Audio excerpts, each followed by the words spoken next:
ஸ்ரீமத் பாகவத சாரம் மூன்றாவது ஸ்கந்தம் பாகம் 1. சூதர் கூறியது: இங்கனம் பரீட்சித்து மகாராஜனால் வினவப்பெற்ற சர்வஜரான அந்த ரிஷி சிரேஷ்டர் கருணை நிறைந்த மனத்தினராய் கேளும் என்று அவரை நோக்கி கூறலானார்.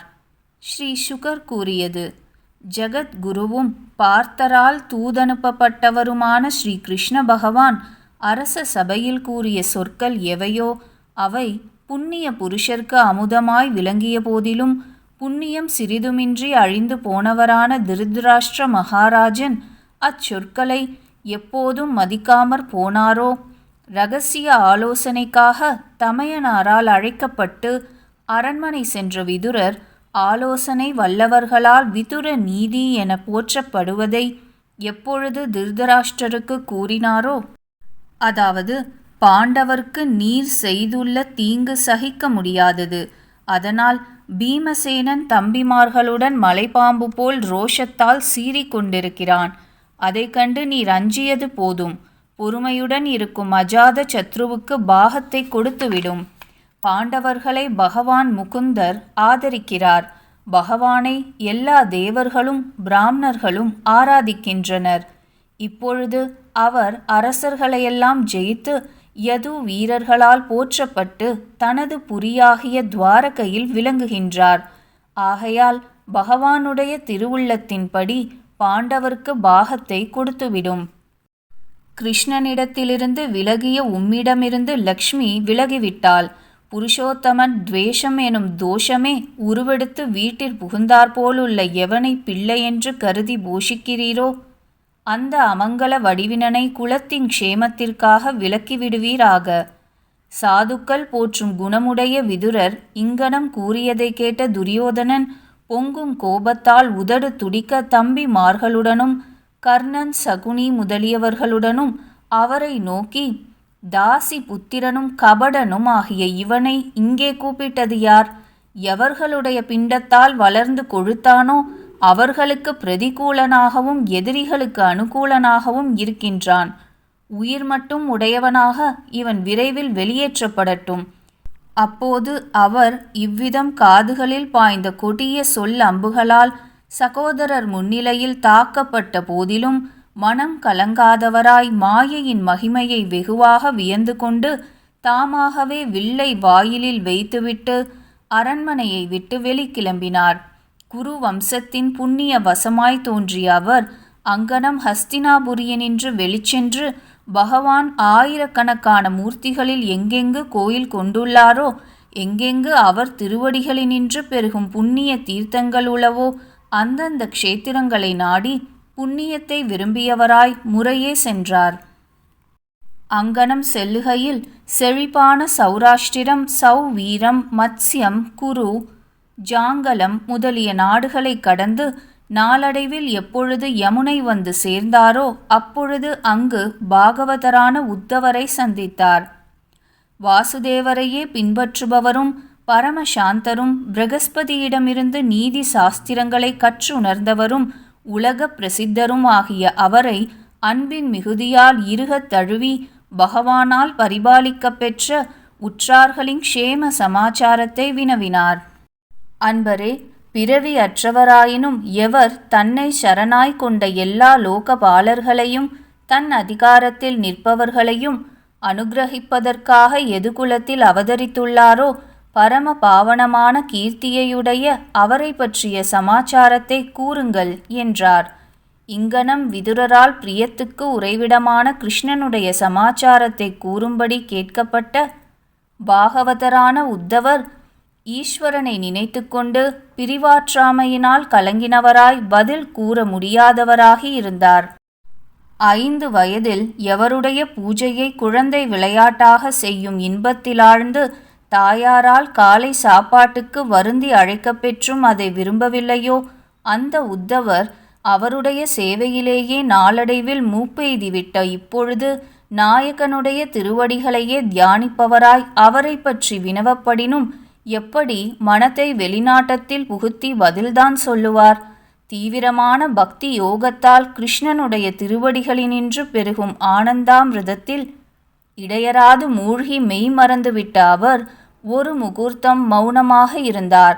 அன்பு வெள்ளத்தில் மூழ்கியவரும் மயிர் கூச்சலினால் பூரித்த அங்கங்களை உடையவரும் மூடிய கண்களினின்று ஆனந்த கண்ணீரை பெருக்குபவரும் ஆகிய அவர் பரிபூர்ண நிலை எய்தியவரென விதுரரால் காணப்பட்டார். ஒருவனாகிய பரமாத்மாவையே அறிவீர்களாக, மற்ற வார்த்தைகளை விட்டொழிக. இதுவே மோட்சத்திற்கு பாலம். இது முண்டக உபனிஷத்தின் வாக்கு. மெதுவாக தெய்வ உலகினின்று மானிட உலகுக்கு மீண்டும் வந்து கண்களை துடைத்து கொண்டு பகவானுடைய பெருமையில் ஆச்சரியம் மிக்கவராய் உத்தவர் விதுரரை நோக்கி பதிலளிக்க ஆரம்பித்தார்.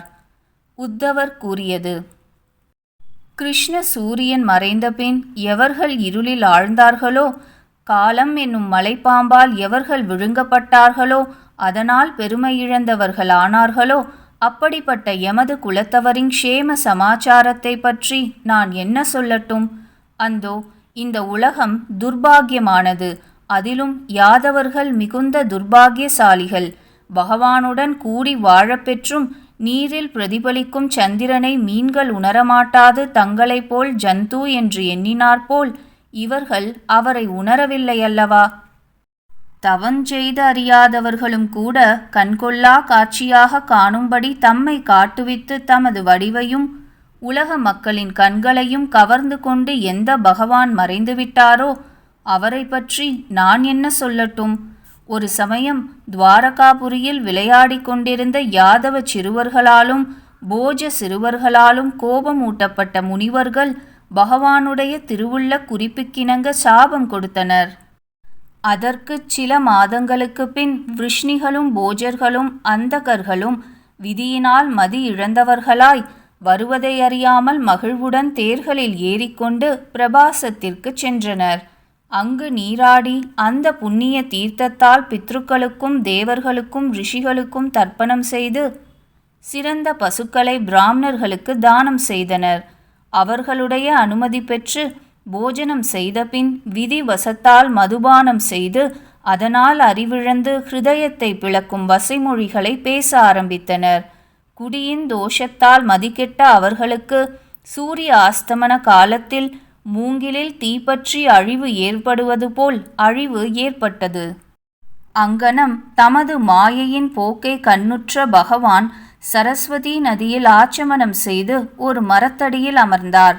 தம்மை சார்ந்தவர்களின் துன்பத்தை துடைப்பவராயினும் இப்போது தமது குலத்தை சம்ஹாரம் செய்ய விரும்பியவராகிய பகவானால் பதரிகாசிரமம் செல்லும்படி நான் கட்டளையிடப்பட்டிருந்தேன். விதுரரே, அவருடைய அபிப்பிராயத்தை தெரிந்து கொண்ட பின்னும் அவரது சரணத்தை விட்டு பிரிய மாட்டாதவனாய் அவரை தேடிக்கொண்டு பின் சென்றேன். அங்கனம் சென்று எனது அன்பிற் சிறந்த பிரபுவை தனிமையில் ஒருவராக வீற்றிருக்க கண்டேன்.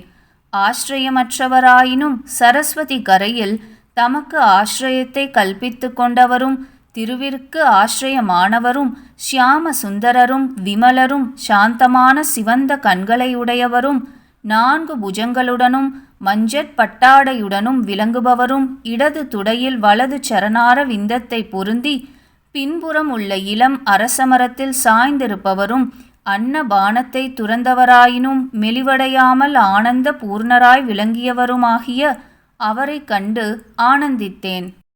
அந்நிலையில் வியாசருக்கு ஆப்த நண்பரும் மகாபாகவதரும் சித்த புருஷருமான மைத்ரேயர் உலகங்களில் சஞ்சரித்து கொண்டு அங்கு பகவத் சங்கல்பத்தால் தாமாகவே வந்து சேர்ந்தார். அன்பின் பெருக்கினாலும் ஆனந்தத்தின் மிகுதியினாலும் வணங்கிய ஸ்ரத்தையை உடைய அம்முனிவர் கேட்டு கொண்டிருக்கையில் கருணையுடனும் புன்சிரிப்புடனும் என்னை நோக்கி எனது கவலையெல்லாம் போக்கி பகவான் பின்வருமாறு திருவாய் மலர்ந்தருளினார். நான் உனது மனதில் அந்தகாரமாயுள்ள ஆசையை அறிவேன். மற்றவர்களால் அடைய முடியாத அந்த ஆசையை நான் உனக்கு அளிக்கிறேன். உத்தவா, நீ பூர்வ ஜென்மத்தில் வசுவாயிருந்தாய். உலகை சிருஷ்டிக்கும் பிரஜாபதியும் வசுக்களும் கூடி அனுஷ்டித்த சத்ர யாகத்தில் என்னையே அடைய விரும்பிய உன்னால் பூஜை செய்யப்பட்டேன். சாதுவே, உன் ஜென்மங்களில் இதுவே கடைசி. ஏனெனில் இதிலல்லவோ எனது அனுக்கிரகம் உன்னால் அடையப்பட்டது. மனித உலகங்களை விட்டுச் செல்லுகின்ற என்னை ஏகாந்தத்தில் நிலைத்த பக்தியின் பண்பால் நீ அதிர்ஷ்டவசத்தால் காணப்பெற்றாய். முந்தின பாத்ம கல்பத்தின் ஆரம்பத்தில், சிருஷ்டியின் தொடக்கத்தில் எனது நாபி கமலத்தில் வீற்றிருந்த பிரம்ம தேவருக்கு என் பெருமையை விளக்குவதும் மகான்கள் பாகவதம் என கூறுவதுமாகிய இச்சிறந்த ஞான நூல் என்னால் உபதேசிக்கப்பட்டது. பூஜ்ய பாத குரு ஸ்ரீ கிருஷ்ணனிடமிருந்து ஆத்ம ஞானத்தை அடையும் மார்க்கத்தை உணர்ந்து அவர் பாதங்களில் பணிந்து அவரை பிரதட்சிணம் செய்து இங்கு வந்துள்ளேன். அவரது பிரிவினால் உள்ளத்தில் மிகுந்த வியாகுலத்தை அடைந்துள்ளேன். விதுரரே, அவருடைய தரிசனத்தால் பரமானந்தம் எய்திய நான் இப்பொழுது பிரிவால் பீடிக்கப்பட்டவனாய் அவருக்கு பிரியமான பதரிகாசிரம மண்டலத்தை நாடிச் செல்லுகின்றேன். அவ்விடத்தில் அல்லவா நாராயண தேவனும் பகவான் நரரிஷியும் உலகுக்கு அனுகிரகம் செய்ய வேண்டி மிருதுவானதும் தீவிரமானதுமான தவத்தை நெடுங்காலம் செய்தனர். ஸ்ரீ சுகர் கூறியது. விவேகியான விதுரர் இங்கனம் உத்தவரிடமிருந்து பிரியமானவர்களின் அழிவு பற்றிய சகிக்குணா செய்தியை கேட்டு அதனால் ஏற்பட்ட சோகத்தை ஞானத்தால் போக்கிக் கொண்டார். விதுரர் கூறியது. ஆத்ம ஞான ரகசியத்தை விளங்க வைக்கும் எந்த பரமஞானத்தை யோகேஸ்வரனாகிய பகவான் உமக்கு கூறினாரோ அதை தேவரீர் எங்களுக்கு கூறியருளுதல் வேண்டும்.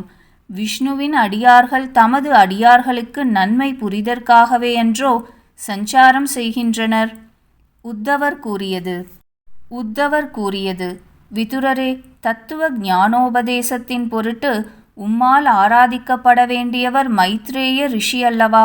மனித உலகை விடுவதற்கு விரும்பிய சமயத்தில் நேராக பகவானாலேயே என் முன் அங்கனம் உமக்கு உபதேசிக்கும்படி அவர் கட்டளையிட பெற்றிருக்கிறார்.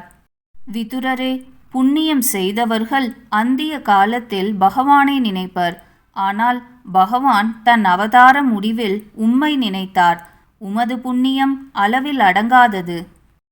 ஸ்ரீ சுகர் கூறியது.